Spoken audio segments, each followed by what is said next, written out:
આજની આ વાત કરવી છે એક ગરીબ યુવકની, જેને તેના શેઠે નોકરીથી કાઢી મૂક્યો. તે નિરાશ થઈને પોતાના ગામ ગયો અને ત્યાં કોઈ બૂમ પાડી રહ્યું હતું કે મારે એક મજૂરની જરૂર છે, કોઈને કામની જરૂર હોય. તેણે બૂમ સાંભળી અને પાછળ વળીને જોયું તો એક વૃદ્ધ હતા, જેણે પોતાના ખભા પર 3 થેલીઓ ઉચકેલી હતી. તે યુવકે તે વૃદ્ધને પૂછ્યું કે બોલો, શું કરવાનું છે? મારે કામની જરૂર છે.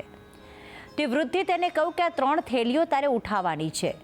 હું વૃદ્ધ થઈ ગયો છું અને મારે બીજા ગામ ચાલીને જવાનું છે. હું તને આ કામના વળતરમાં 3 સોનાના સિક્કા આપીશ. તે યુવકે સૌથી ભારે જે થેલી હતી તે ઉપાડી લીધી.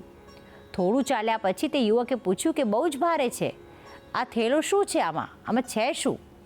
તે વૃદ્ધે કહ્યું કે બેટા, આમાં તાંબાના સિક્કા છે. થોડા આગળ ચાલ્યા તો એક નદી આવી. તે યુવક તો ફટાફટ નદી પાર કરીને પેલે પાર જતો રહ્યો, પણ વૃદ્ધ તો નદી કિનારે જ બેસી ગયા. યુવકે પૂછ્યું કે શું થયું? આવી જાઓ બાબા આપ પણ. તો વૃદ્ધે કહ્યું કે મારી પાસે 2 થેલા છે. નીચે ઉતરી જવું ને નદીમાં પગ લપસી જાય તો?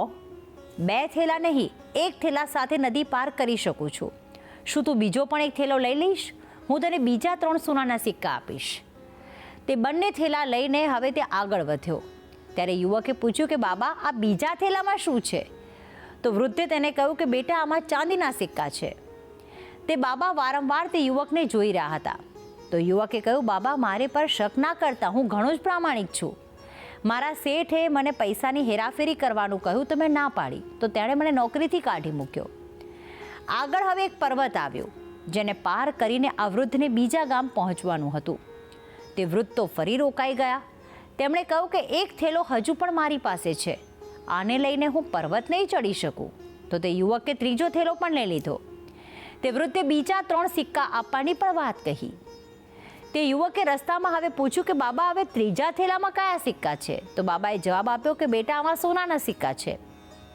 તે બાબાએ કહ્યું કે તું તારી ગતિથી પર્વત ચડવા લાગ, હું ધીમે ધીમે આવું છું. પર્વતના છેડે ઊભો રહેજે, હું તારા 9 સિક્કા તને આપી દઈશ અને ગામમાં જતો રહીશ. આગળ ચાલીને તે યુવકની નિયત બગડી. તેને થયું કે જો હું ભાગી જઈશ તો આ વૃદ્ધ બાબા મારું શું બગાડી લેશે. તે તો ભાગી ગયો. પોતાના ઘરે પહોંચ્યો ને 3 થેલા ખોલવા લાગ્યો. તો એમાં માત્ર પથ્થરો જ હતા.